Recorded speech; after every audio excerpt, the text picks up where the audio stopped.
Solution TV, le miroir du monde. Comme le Premier ministre, ça m'a lu compte de Batouba et bien Malamoute. Aza kabiliste. Il ne peut pas que Batouba Kabila va baby Simoko. Mais Batouba on nomme Bamoso Kodia. Bah Kabiliste. Merci d'ailleurs que ça c'est mis balai deuxième grossesse il y a FCC à Kabila pas fait Tshisekedi. Toko s'attendre na nini na premier ministre. Na elo côté. A que l'autre n'était pas Félix pour dire que Félix a osala na Kabila. Ngapo kwa na moto Kabila moi Kabila abenga na ngate so na ke pas Félix Dakendaki. Kabiliste. Donc si comme Motuna, yeba tie ministre Lendi, je dis que non sani na Rwanda. Bino bomona ki na Rwanda. Na lobby na yo aza ministre Yambo ba tie lobby bokolo ay boso. Ya seme Lendi. Je dis mon commentaire faut lo ko na Faden. Yazaki na Rwanda. Moumbe était passé, Tshisekedi Moulumbe passé, maintenant c'est Martin Fayulu qui est leader. Donc en fait, je vais dire à Franck Diongo, le Congolais est sincère dans les Congolais. Au Congolais, c'est les Congolais, depuis que nous connaissons comme camarade Kalev Moutom, depuis que nous connaissons Gabriel Mou qui a eu sa bisonne sur la TV, qui va kangaï, va mémier, va écouter la bataille en air, bon, mais la bien. Gabriel Mou, Franck Diongo, Gabriel Mou. Et bah quand Franck Diongo va prier à moi. Maintenant dans un Franck Diongo. Ndaïne la conviction ya makasi bo memi Franck Diongo na hôpital à Rozongate. Na nini? Nazo la kisao. A tombé malade c'est nani a tombé malade? Mai mukebai. Mutune sa suma la mute. Wani komi ben si tu zala ki na ye. Ya lobi ami Fayulu mutezo salate. Bande ba bete gaz wana insultité. On a vu nos bandés qui ont été ici, nous avons $50 Fayulu aliaye. Mais c'est mon Québec.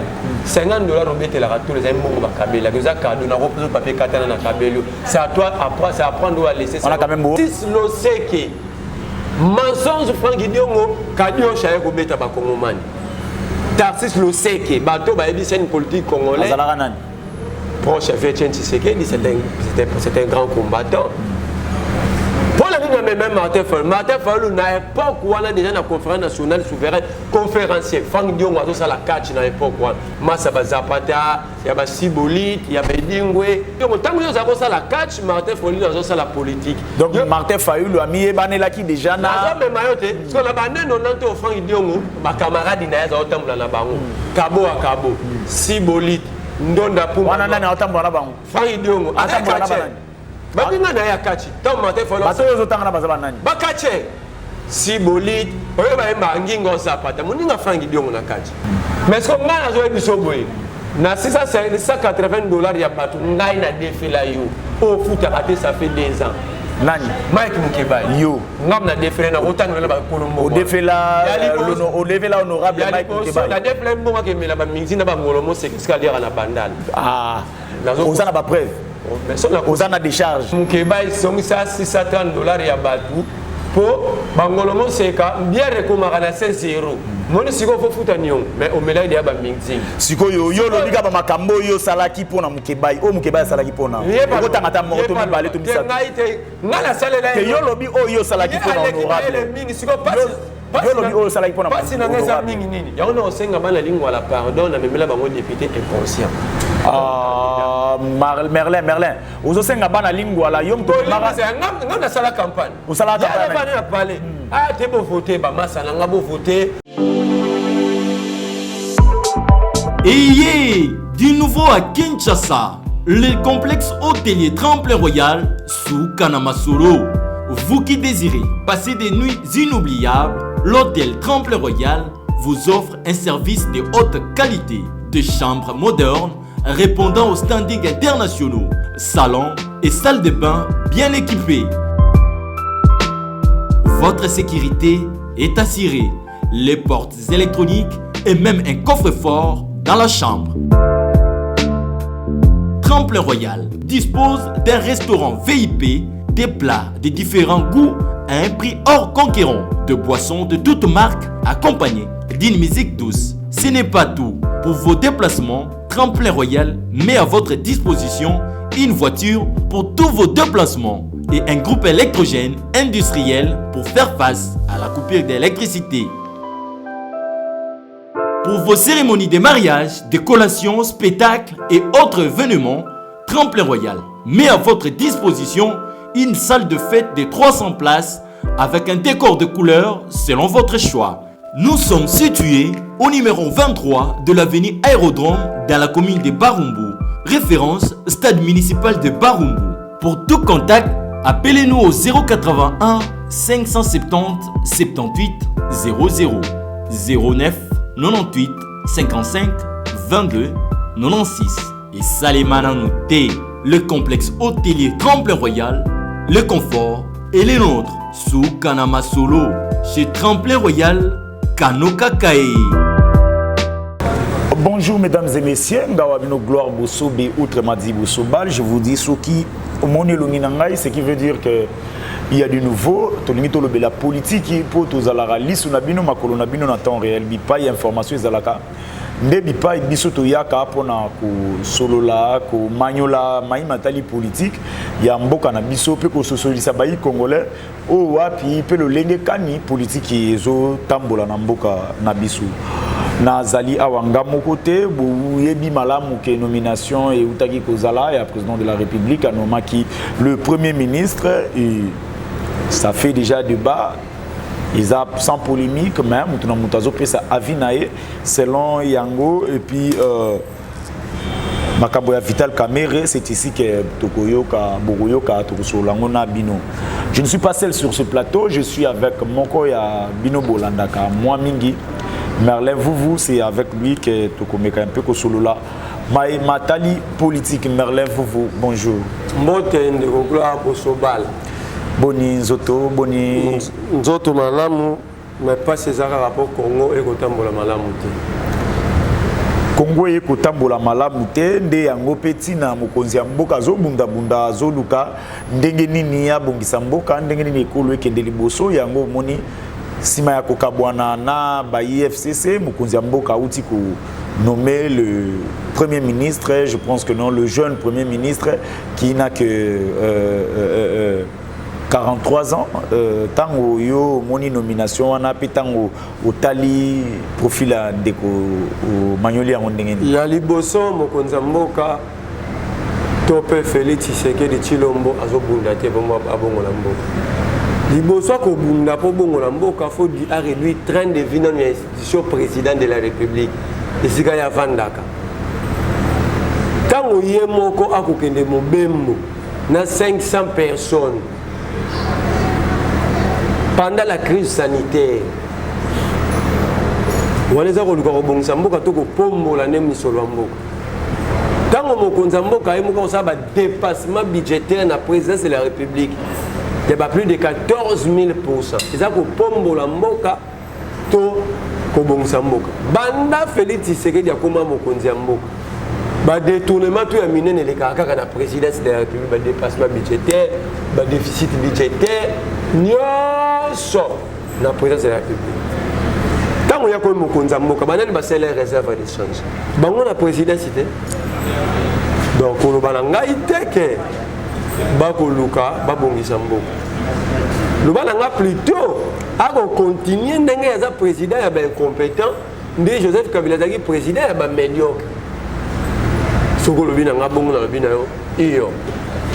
Olobi li kama premier ministre Sama Lukonde batu ba bien malamu aza kabiliste bino bongo lo baki batu kabila batu ba bebisi moko mais batu bongo nommé ba moso ko dia ba kabiliste te batu kabila te yozo mona ke zela la kene na yo lobi ke ba kabwani mais to ko sala siko nani a tchaka Sama Lukonde ministre à sport le plus mauvais ministre à sport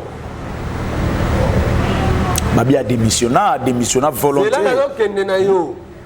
Première fois dans l'histoire à Congo, nous avons pensé sango, ba discipline sportive, nous avons supporté ba biban la balabala pour passer un ministre de sport à Longo.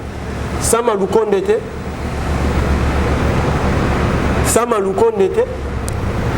ba to ba biban la balabala awa na gouvernement matata ponyo de 2013-2014. Yambo Bacha Denis Kamba, ministre de sport. Donc il y a précédent Denis Kambaï. Na lobi na yo bato batambola na balabala pour première fois. bato batambola na babala pour ministre sport longa Sama Lukonde Jean-Michel wana ya liboso pona nazo kaza compétent ya mibale boye ikaya Félix Tshisekedi na bokonzi mboka atie DG na Jekamine bon ordonnance nyoko makiao est-ce que bakoyebisa biso production na Jekamine statistique akuta Jekamine na place nini abemeo na place nini les retombées ya gestion na Jekamine pendant plus d'une année si balak ça ngo peuple te poko mo kamande biso totie moto yo botiala asala boy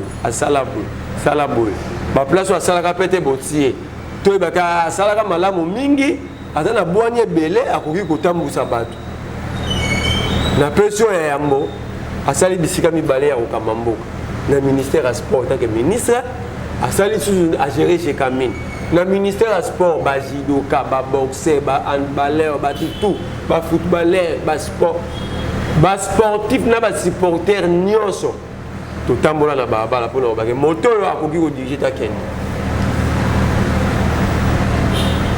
Merlez-vous na katolo komo kwa Rolando na bokebi ozo continuer yo uti koloba na début ya kenon bazak azak kabiliste mais yo lobi azak kabiliste comment se fait-il que non le président de la République tango zongi a renouvelé encore confiance pour que non atiaye ministre atiaye DG na ouais bi ça Félix Tshisekedi ana bokonzi yemoko sans vision sans projet aya kudi bandeko na batema na basa banzete 39 ans d'Iran yo monite ke ba memeli biso ba étudiant na sommet à l'état koto milbe kwa mboka koto syllabus on a ça allusion nani na lobi na yo ba étudiant kwa bien étudiant est allié ba étudiant na sommet à l'état koto yo tepe na syllabus koto milbe kwa mboka na gestion république toto ke no malé Sama Lukonde aza kabiliste tango lobi eloko moko ba démissionnaka pour la nuit après avoir pillé le Congo ensemble avec Joseph Kabila après avoir pillé le Congo avec par exemple Mokonzo on va aller na G7 quand Mokonzo ba balandaka Moïse Katumbi de pêcheur à milliardaire na Congo ici pêche industrielle et ça pour Katumbi comme moto mbongo ebele na pêche Katumbi yango ya pêchaka ba baleine na ba hippopotame to pêchaka nini petit koko ça ba kongomani oyo balongwaka na likanisi ke bokonzi ya Kabila to sila Katumbi akokoma mokonzi ya mboka po bazonga na ba poste ngana kotanga kombo mais yeba kabwana ka isusu na Katumbi mais tant on constate que Katumbi bango baza bongo ce sont des versatiles elle a comprendre que Katumbi bato bazobeteleka maboko na parcours na ye politique parcours na ye nini azala ministre à sport a démissionnant akena Moïse amoni ça ne va pas alongo atiki Moïse tuna ye Moïse Katumbi alikabaki mbekande ba pona Kongo akili okende na exil elo on ne sait que pas muto amitumi mbeka pona mboka akena exil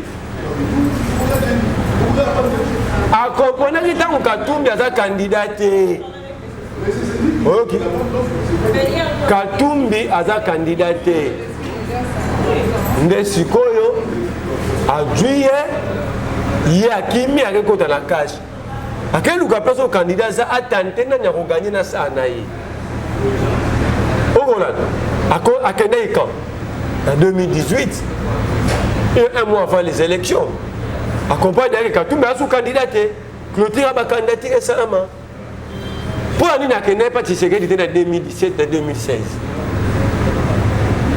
pour nani te yem balingi mboko mingi alingaki Félix pourquoi zelaka tala ba candidature to chama abi Katumbi azate na tante non pas Félix akena tante pas Félix pas dire que Félix a osala na Kabila ngapo kwa na moto Kabila moi Kabila abengana ngate so na ke pas Félix dakendaki Kabiliste donc si comme motuna yeba tie ministre Lendi je dis que non sani na Rwanda bino bomona ki na Rwanda na lobby na yo aza ministre Yambo batie lobby mokolo ya liboso ya semaine lundi jeudi moko matin falwa koloba na Faden yazaki na Rwanda il était allé faire quoi aza diplomatique bino bomona ki na Rwanda bomoni bilili mais ça qu'on a kosi ba ko contredire ngai na koloba ngo etando ike ba yo balanga te o kosi akendaki kuna te bongo soki akendeki na makamuni ya kotonga bandako to makamuni ya kosala mosusu to eloko mosusu mbongo apomoli na jekamine mbongo apamboli na jekamine nde yango akolobe totika kongo etambola totika kokosa batu Félix tala moto dans la choke aza na démagogie ayeka na système ba promesse ayeka na système le quoi Félix Tshisekedi ya ko promettre ka batu sama lukonde alobi boye tango abimi na audience na mokonza mboka batie micro bino bapanzisa ngo alobi na boko Félix Tshisekedi na vision les infos abasa la croissance à 2 chiffres en 2022 toi en 2021 yoka démagogie abi vision chef de l'État pour comme ça comme pays émergent horizon 2022 on va ba fruit inde ba tonga yango to lula wana pays émergent Égypte Algérie Maroc ba pays émergent na 2022 ya ko comme ça Congo bongo bongo soki batie déjà beaucoup mieux son akati parce que l'homme va empêcher le président de la République les alaki ba blocage c'est à coûter budget à moins de 5 milliards déjà voté promulgué avec 5 milliards comme ça Congo pays émergent donc yo za ko dimate te na to tuna te ngala mo tuno mo ngala ko tuno mo tuna te mais na autres peso ba indice aye a coûté budget ba voté qui déjà présenté par le gouvernement Ilunga Ilunkam voté à l'Assemblée nationale promulgué par le président budget de moins de 5 milliards de dollars si on y a comme ça pays émergent à moins de 5 milliards déjà gratuité 2 milliards 800 millions. Alors comme ça pays émergent, Congo pays émergent en 2022 à 5 milliards de dollars. Donc il y a pessimiste. Et là pessimiste maintenant, on peut se bref. Parce que pour faire d'un État, un État ou un pays émergent, ça demande des moyens. Je te donne le chiffre. Que toi, le budget est à moins de 5 milliards de dollars. Comment faire pour devenir un État, un pays émergent dans moins de 12 mois? Parce que toi, on a deuxième mois. Mais Congo est en Makoki, Congo est en Makoki. Makoki, on a l'objet que Mbongo à l'État parce qu'on a un millionnaire à Mbongo n'est bali. Et ça canalisé. Et ça dépend de la production. Déjà, lui, il était déjà de la Gécamine. Mais le budget, ce qu'on m'a dit dans la Gécamine ne produit pas. Parce que le budget, c'est un mine basé sur le minéré. Surtout la cuivre à côté de la Katanga. Déjà, tu regardes le budget. Cela veut dire quoi? La Gécamine n'a pas progressé sous sa maloukonde. Parce que l'impact de la production de Gécamine, il y a même le budget national. Le budget de moins de 5 milliards dans sa maloukonde a échoué lamentablement dans la Gécamine. Mais on prend un gars qui a échoué au ministère des Sports. À la Gécamine, comme c'est le Premier ministre. J'ai des noms de chiffres, moi. Moi, je ne parle pas par hasard. Parce que le budget à Congo, tout le monde a mis la tête, tout ça, la pêche industrielle, tout ça, rien. Le budget à Congo est dépendant de la minerie. Minerie est belé dans la Katanga. C'est la Gécamine qui a fait la production. Tant qu'on comme ça, budget à 5 milliards. Cela veut dire que la Gécamine ne produit pas. Donc, il faut faire comprendre que non, le président de la République a sali mauvais choix. Pas parce que non, a salité,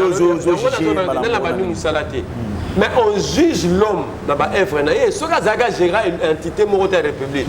Tu as tout le baguette normal. Tu as le baguette na pino karabe a juger pas toi fan.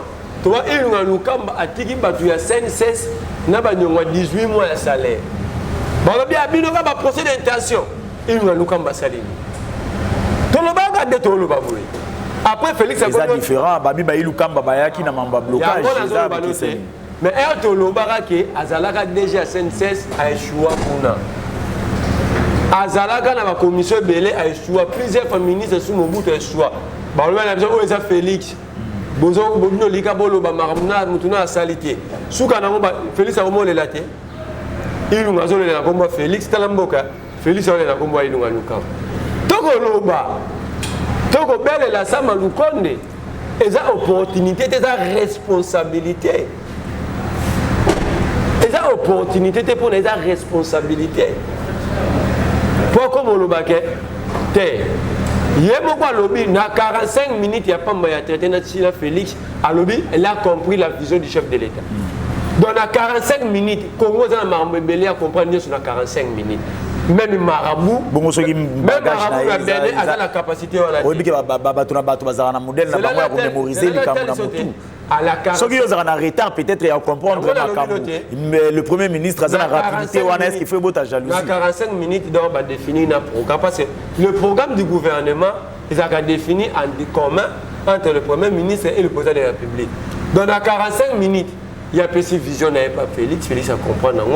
Il n'y a pas Pessi. Bon, le président Koutana qui n'a pas 20 ce qui s'est passé hier, lui-même l'a dit. Je parlais avec le président de la République pendant 45 minutes et j'ai compris sa vision. Et d'abord, l'Obangaïté. Donc, dans 45 minutes, Samaloukonde a compris tout ce que le président pense sur le Congo.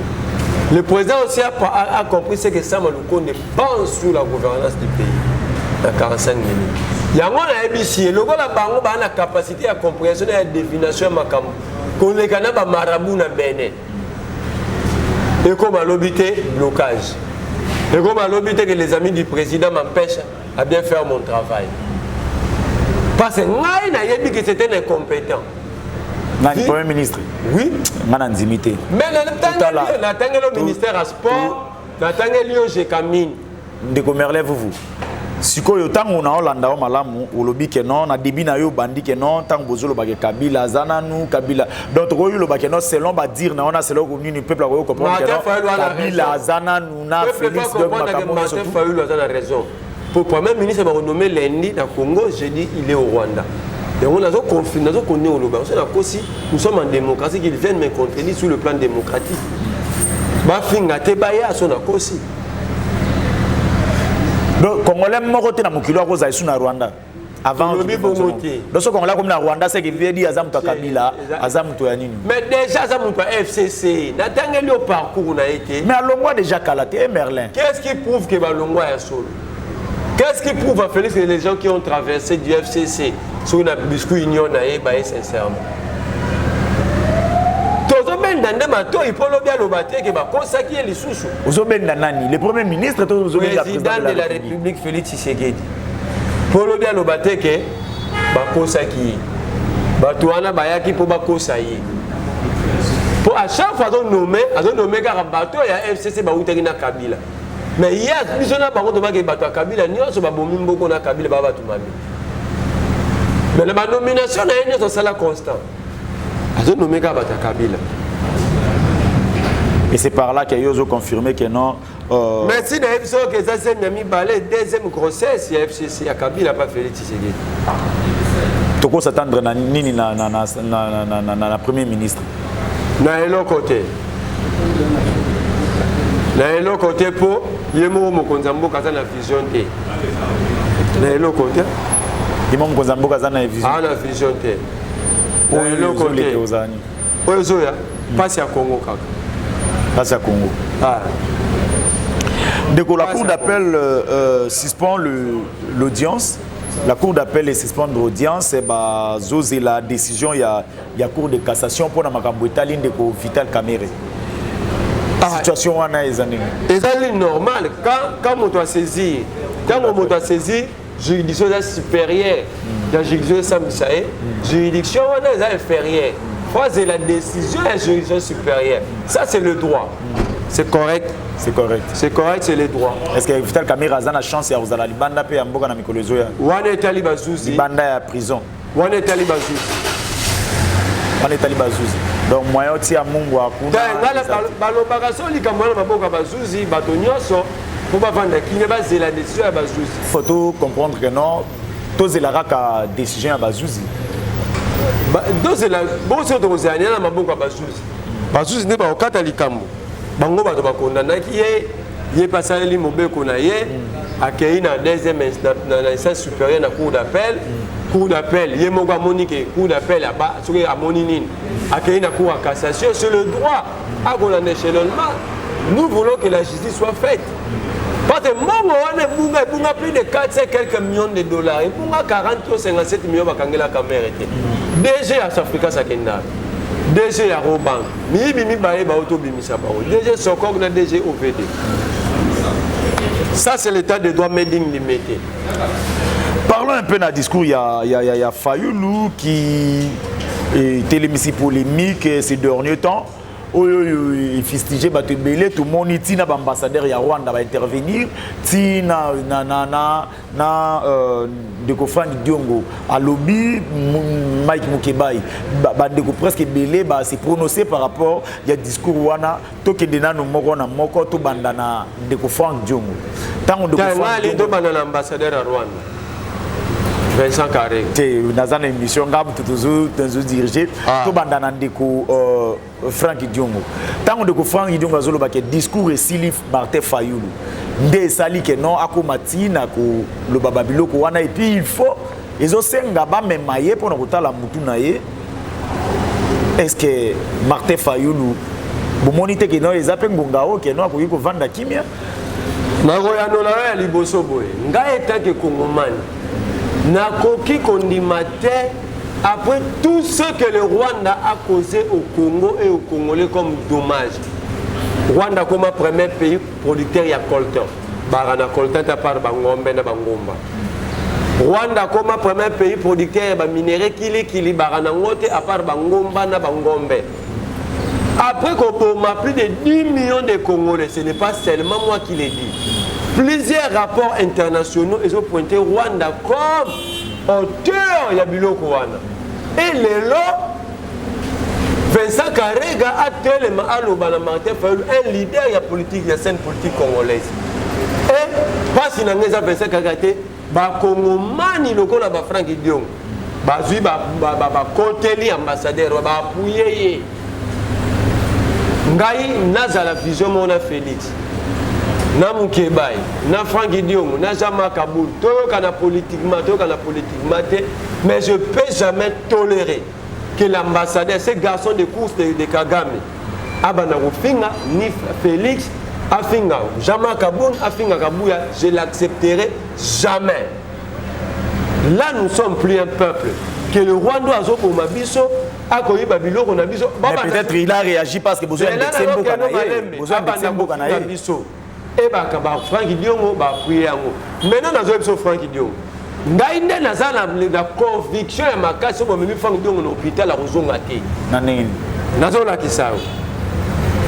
Frank Diongo a lobby que Yemutamema, Martin Fayoulou, pas Etienne Tshisekedi.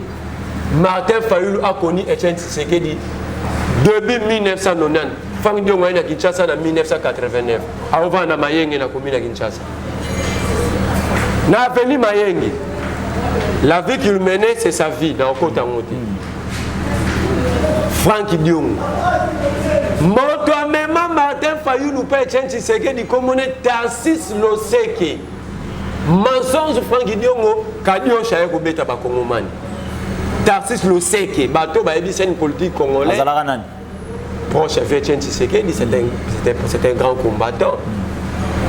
Pour la ligne même Martin Fayoulou, à l'époque où on a déjà la conférence nationale souveraine, conférencier, Frank Diongo a tout ça la catch à l'époque où Massaba Zapata, il y a Sibolite, il y a Dingwe, il y a Kabo à Kabo. Là-dedans, on est solo. Est-ce que Marambozolo va prendre un solo? Même à sa vivante, Frank Diongo. Pour Bango, parce qu'on va intimider, parce qu'on a un débat. N'a ça va preuve que ça la catch.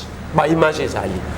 Moninga et Zapata, wana Martin Fayoulou na conférence nationale souveraine, collègue Etienne Tshisekedi na la conférence nationale souveraine, Moussé Ngwaza vivant, le cardinal président de la conférence nationale souveraine. Mondo Rolamgalanda kuno eko saba Kongomani nyonso, 100 millions d'individus ngocha bango na poche na yo. Tarsis Loseke monto même Martin Fayoulou, paya président Etienne Tshisekedi. Na 1900, même la gagne ba Robert Tolo combo union sacrée. Motoya na combo union sacrée combo de Martin Fayoulou. Ah papa. Mais union sacrée. Papa. Union sacrée pour l'opposition radicale. X oral, tout n'a pas papa Canada, le conférence nationale souveraine. C'est Martin Fayoulou. Le sait que mon même Martin Fayoulou. À l'époque, Bazaki n'a Maître Djunga. Maître Djunga est vivant. Moi, je cite des noms des gens qui sont vivants. Opposé à Combo, on a Franck Idiong. Tercis le sait que Maître Djunga. Baké Basali Isoral, Bamen des Bazas vivants, Bazaki Wana, la Isoral, la conférence nationale souveraine. Pour y aller, il y a notamment Martin Fayoulou, pas Tshisekedi. Il y a la question que mensonge. Il y a des femmes qui disent tant que nous avons ça la catch, Martin Fayoulou nous ça la politique. Donc Martin Fayoulou a mis Ebanela qui déjà n'a. Parce que la banane on entend au franc idiomo, ma camarade n'a autant la bango. Cabo à cabo, Sibolite, Ndonda pour. On a n'a autant la bango. Franc idiomo, attends la banane. Babinga na ya catch. Tant Martin Fayoulou. Bato yo tanga na bazabanani. Ba catch. Sibolite, oyo ba emba ngingo zapata. Muninga franc idiomo na catch. Muninga na ya catch. Voilà Martin Fayoulou on sala ba isoral na ba mende la ba mende vivant. Ba tu le quoi est vivant. Je cite des noms des gens qui sont vivants. C'est l'histoire de notre pays. Je ne peux pas permettre qu'un individu a falsifié l'histoire ya Moka Mubimba pour a commis Sankara Luka Félix Apesi. Yo comment Martin Fayoulou? La lobi na ba ki non e bandeli boy. Je réponds pourquoi ils sont ils se sont permis d'appuyer Vincent Karega, l'ambassadeur rwandais.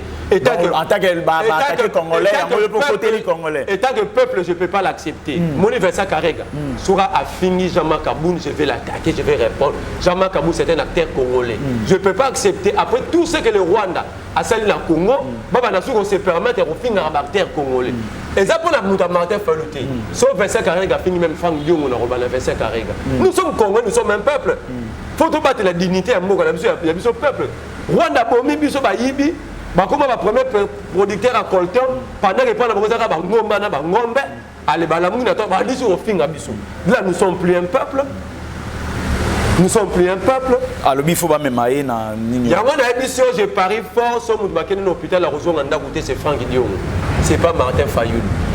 Le président Franck Dion Wazo. J'ai fait un débat démocratique, je ne fais pas des intimidations. Il y aura un débat démocratique. Dans que nous m'allons. Dans ça qui pendant la recherche, il y a un Congolais qui Bissawa. Franck Dion a lobby que Martin Fayoulou a travaillé. Mais oui, à Kendaki Kelas, c'est attendu dans l'école à Miné, à Mikilia Poto, dans l'université de Paris 2, à Kenetas, Natangui. Martin Fayoulou. Pour y lobby, Martin Fayoulou a tiré un combat qui est au Tango. Mais la politique est sa carrière, mais c'est Franck Dion, c'est pourquoi comme il Jalelo. Aujourd'hui, pas à part la politique, tu fais rien. Basali DG, Bélé Franck Dion, Jalelo, Anini, Akosala,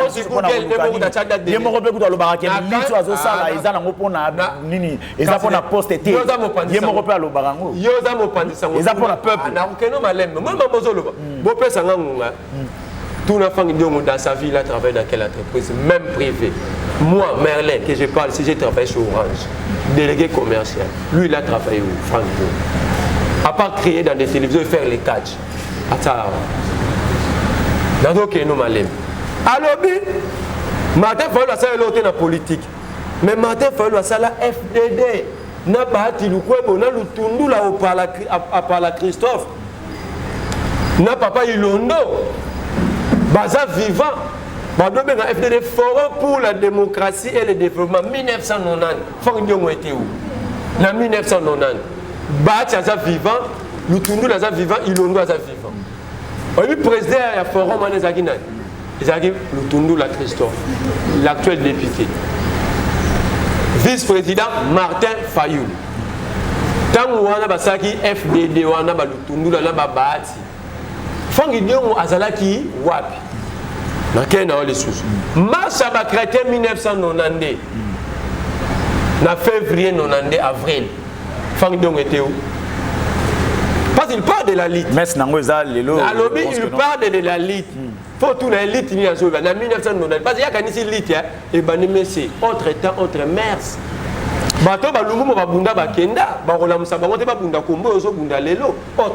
a le président Franck Diongo. C'est là que nous avons rafraîchi les mémoires, mais il faut lire. il faut lire. Nous avons commencé à la politique, à Kabelo livre, il faut autant aller sous-souter. Il faut vous comprendre. Vous avez un problème personnel, la démocratie, c'est la prise en témoin perpétuelle de l'opinion. Nous ne pouvons pas laisser un monsieur sortir de chez lui et venir mettre tout le peuple dans le faux. Il faut recadrer. Parce que qui a fait quoi pour le Congo? Congo est Utiwa. Il y a des dirigeants congolais qui gérer le Congo. Au dernière émission na Salarana, dernière émission na Salarana yo, na tuna yo politiciens oso reconnaître l'élite na yo, loba yika ka Mike Mukebai. D'accord na yo. Sikoyo alobi tant bazaki dynamique et tient Tshisekedi du président. Yé moto amemaka basalaka on a siège na yé, yé moto amemaka Fayulu. C'est faux, Steve Mbika est vivant. Mais c'est franc. Comment tu. Oh, yo lingi le premier na mambo salate. Oh sala isa yo to reconnaître yo. Que na époque na yo pe o saki lit. Mais oh salate ça m'a bêté. Mutu moko ta bani na Congo banda 1885 temps bakabola ki yango tilelo. Mutu na mutu asali étape na ye. Pe Congo zo continue biso pe to roleka yo roleka biso to roleka. Bana nzo ba roya ba kono obunda po mboka bato bafanda rezala éternel chantier. Na OK na. Moto a présenté bango pa Mouta présenté par moi hier na Mikai à l'accès par Martin Fayulu comme Albert Moleka, il est vivant. Oui mais là ça mon point. Vieux Martin Fayulu a dit à la fac Fox acquise au changement de la parti politique et bien la cadre. Franck Dion Mazaki nani. On va même pas changer ce qu'on n'y à part son propre parti. Si quoi elle va même qui est kuna. Naza recadrer biloko aloba ki ya faux. Albert Moleka ngala otanga ba komba ba bati Albert Moleka ba vivant. So bazana bolunga mboka mitwa bana so ba histoire mboka ba beta yango. Albert Moleka alakisi bango Steve Mbika alakisi Martin Fayulu Steve Mbika na Fandinho. Nini ya malamu ko la dynamique et tiens Tshisekedi président. Oui ba kutala quand octobre 2010 et un mois avant congrès à IDPS pour voir que tiens Tshisekedi dans un candidat na bango la 2011. Débat à Albert Moleka la vivant. Ne eba zui yango, eba sali yango. Banga pesa Martin Fayulu président Martin Fayulu a habité et monenga na yaki na eloko yango. Eba pesa mona Maman Thérèse Pakasa. Elle est vivante. Franck Diongo tika Kadiosha, tika Lukuta. Ce que problème Mike Mukebai c'est ba coordonnateur et eloko ezaki mafa. Ba coordonnateur adjoint Martin Fayulu, Franck Diongo, Mbikai, professeur Mampuya, tozaki na boloko. Na maman moko na oluka komboni même ba benga madame Thatcher. C'est un Congolais, c'est une Congolaise. Donc Franck Diongo tika. Abi Martin Fayulu apporte rien. Tout na Franck Diongo moko bakanga ki akende kan charge. Muto liboso benga ki zaina. Martin Mtabenga qui est toi Mtabenga Martin Fayulu Franck Diongo est vivant Martin Fayulu est vivant. Tous les moutami balé Franck Diongo benga ranan Albert Moleka. Franck Diongo est vivant. Peut-être benga rapport informé. Tous les si on a ba avocat bazaki né sur les 8 5 ba outé pas nan pas Martin Fayulu. Mutali boma pesa que ba avocat. Ba image ça. Tous les marches batambo la Franck Diongo était derrière ou devant Martin. Toluka ba image. Luka yango. Toluka ba image. Luka yango. Total entre Franck Diongo toujours derrière Martin. Nanini, on a ce que l'ingénieur bani. Tangu ba beta Martin Fayulu a wana na gaz na mutu na ça vous bezaki litité. Mais c'est franc. Chaque époque elle correspondra à un leader. Le monde était passé, Tshisekedi Lumumba est passé, maintenant c'est Martin Fayulu qui est leader. Donc en fait, je vais dire à Franck Diongo, le Congolais est sincère dans les Congolais. Au Congolais, c'est les Congolais, depuis que nous connaissons comme camarade Kalev Moutom, depuis que nous connaissons Gabriel Mo qui a eu sa bisonne sur la TV, qui a kangai ba memi ba ekutuna bata aner bo me la bien. Gabriel Mo ka Franck Diongo na Gabriel Mo. Franck Diongo ko sa bisonne na sala ke ba kanga Joël Ituka na bata aner ba kene na Kanchach. Mais soyons humbles. On a pas vie privée na yende ko problème ce que ya Mike Mukebai ezawa piso qui a réclamé. Mike Mukebai a lobby a comprendre que Fayulu mutezo salaté pour banda ba bete gaz na nous. Mais mutu suye wana nani Mike Mukebai ba memaka mwana semi na scène pepe batika e. Ye pepe ba mema na scène pepe. Ba mema nani Mukebai inkoso mai. Papa yo moko lobela kinga dernièrement to sali émission na webisinga ke muto zo reconnaître lit na ye eza Mike Mukebai. Siko ba mema na scène pepe batika e. Na koza na bonne sana c'est une émission na bimia na robela te. Na scène émission siko so na bimia na retomber maladie te. a tombé malade, c'est Nani a tombé malade? Mike Mukebai. Moutoune ça sous malade mouté. On est comme ben si vous allez qui na y a lobby abi fallu le mouté dans salaté. Bande ba bété gaz, on insulté. On a vu nos bandés qui ont été si nous avons musique à lobby, $50 fallu l'allier. Mais c'est mon Québec.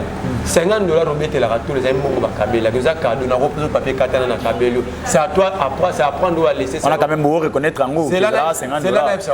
A lui va payer ça $9,000. La mise sur na mona $1,000 on a tayo kali solo. Et vous à la frais, vous à l'okuta. Ma réclame rango.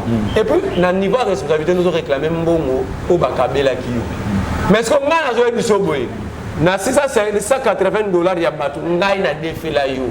Au foot à rater ça fait 2 ans. Nani? Mike Mukebai. Yo. Ngam na défait na autant nous là Colombo. Au défait là honorable Mike Mukebai. La défait mbongo ke mela ba minzi na ba ngolomo c'est ce qu'il y a na bandal. Ah. Aux ana ba preuve. Mais ça aux ana décharge ezali. On lit ce qu'on a même abattoir, on a bien sur le caméraman, on a besoin de décharge ezali yo ke défait là honorable Mike Mukebai. Il y a wangani yango na memi batu wana. Ti na ndaku na ye na ba caméraman pe ba bimbasa ba relevé téléphonique pour batu ba défaram na défela bon. Na koma etanga honorable na passé ba na be. Yo kendaka obike non te ezanga ite batinga pas honorable. Yoga $300 à bossa so yango na zaka na mwana na botana mama na zaka na mbinza. Grande scène na teka tombola na wenza baré comme ne Emily Pemba. Wana yom to zoela ra. Ngam na ndo zoela ba solo pe na téléphone. Ba solo là avant après ça. Na bité o kata teke ngai. Mama na zamfi. Yoga honorable yoki $300. Mukebai nkosu. $50 na zulaye awa na kasongolu ndapa mama moko mone yoyo ateka kama leo na kasongolu na mushi. Na benga Mukebai mtatini nga zoye pa benga leader na 50. Pesa. À l'époque, tu as un moutou qui marque X, tu as un mot pour chauffeur ne comme GG. Allons déjà pesa. Ça $50, venant à papinza le na kabalo. Tu kenda, tu as un mot. Si na commune qui pas moninga na yi, tu as un mot qui est melango, ba mixing. Yo ko melara je pense. Tenga kenda. Yes, tu as un mot à l'obaraman j'ai des courses. Voilà otiga wana yo tika so azumo yo. Yo melara tate yo ke ka ozumo yo peso. Yo na peso te, ya lobara. Ya le baraman j'ai des courses donc que melango qui est là bangolo mosika si 23h au monde azotambola makolonete nga ko ya mono za honorable boyete ça $50 ça $50 mususu Mustafa Zairwa congolais masa nga résistant ya c'est la cause où masa na problème on a parlé dans le ça $50 chaud a même nga pas pire venir commoner à renti le la boutique na Delvaux tu vois ça $50 tilelo ya moto ebisier boy Kulu tu wana Aaron le bigboy. Logo la réclamé $50 à mingi. Na $680 wana. Mais ce qu'on a ça $50 oyaye. A foutu le matin faelo $50. Nego Mukebai son ça $630 ya batu. Po bangolomo seka bien recommandé na 0. Moni siko fo futa nion mais au médaille de ba mingzing. Siko yo lo bika ba makambo yo salaki pona Mukebai. O Mukebai salaki pona. Ko tangata mo to mi balé to mi sa. Ngala salela yo lobi o yo salaki pona honorable. Mingi siko pas yo lobi o salaki pona. Pas na ngeza mingi nini. Ya ona osenga bana lingwa la pardon na memela bango député inconscient. Merlin ozosenga bana lingwa la yom to mara ngam na sala campagne osala campagne ya parler te bo voter ba masala nga bo voter okana ebete ke yema zo ebate ka zo comme député nani Mukebe boto lo bana so akomi député akomi oliane ka ngolo moseka na komela ba mixing na tuni obola munini oyo honorable asalela yo honorable asalela o plénière eza lobby to vandi honorable totala lobby photo beta ministre ana côté boye moni boro wana asaki wana oyo kamita ba $50 mais manger des courses akanto kangi mikanda ke lobby ake plénière moi lo basweza po akene no mela ba mixing ya ona no senga na gode poi chaka ka terrasse ya bangolomo sekana ba mixing na kati ensemble professionnel nda ko tonga sika po ba député balala ka kuna net ba Mukeba iloba lobaka bolamu oyo Mukeba asalela yo tangelinga moke information moke ana nyongwa safu ya ba costume Mais là, monsieur. Non, pas. Oh, on a été. Nyongwa Safou, on a Safou, ils ont un problème dans Bango. Il y a le Martin Fallou à mêler $50. Ok, il y a un moment dans la Nyongwa Bato Fouta à 8 ans. Est-ce que Daniel Safou a comment tu as veste? Batine la Daniel Safou n'a pas autant souci, Batou Baébiango. N'a autant pas comment battre par personne autorisation. Est-ce que vous avez une preuve? Ça va une preuve, vous avez que tu as Safou micro. Daniel Safou. Souci, costume. Il y a comment tu as veste? Batine d'aller la poto, mais ils ont ce côté 54 et taille Moukeba à la tara. Mais il y a un air qui est $800, Moukeba est il va foutre à Nyongote. Il y a un Safou qui est Sengai, Azolinga, comme la Godé pour y. Que Mouba refute à député par Kangamo ou Anaba Pesaï. Tu as des affaires privées qui sont comme ça. Comment il y a un Senga Bafou pour ils sont les bimi Baka. Il y a $50 à Epagité. Merlin, on a un sous solo lango peut-être après, mais je ne pense pas que non. Au Lobelinga Makambo est honorable à Salela Oti. Si le je crois que ça peut n'a pas vraiment to combination. Mais attends un peu, tu as une minute. Aux autres à Makambo quand il y a bien toujours la marche, au lobe la balit. Mais au ambon a pesa yo peut-être sous ce somba biloko to na kota prison na Mukeba na na kota garantie na. Vraiment, je remercie émission Eco, je remercie Grevis, je remercie Tabita et puis je remercie Moutounio surtout à tali émission pour aujourd'hui. Vraiment, il y a des questions sur le langue peut-être prochainement. Pour la lelo tout ce qui awa Merlin vous merci pour na ko répondre. Ah lilo batsu que ça tia. Lilo balilo batsu 30 secondes qui ko accorder. Na biboy. Qui ko accorder 30 secondes. Ya liboso. Dans le bela Vincent Karega. C'était criminel garçon de course ya Kagame. Aya wa sala diplomatie nulle part. Aya awa abandi ngolo ba on to lobi bato lelo bakomi ko côté la Rwanda ka Franck Ndiongo biso na bango to za rolo ba ke bokonzi ya Kabila uta na Rwanda pa Kagame lelo Martin Fayulu dit la même chose a Beni Martin Fayulu Liboma je prends le peuple à témoin dans le monde entier dans l'histoire qui bota la politique congolais comment ils sont versatiles. Merci to suki wana pona mko lelo to kutani prochainement Kiko merci et Grevis Tabita na lingna boire Derrick Volding tout cas merci et to kutani prochainement ciao.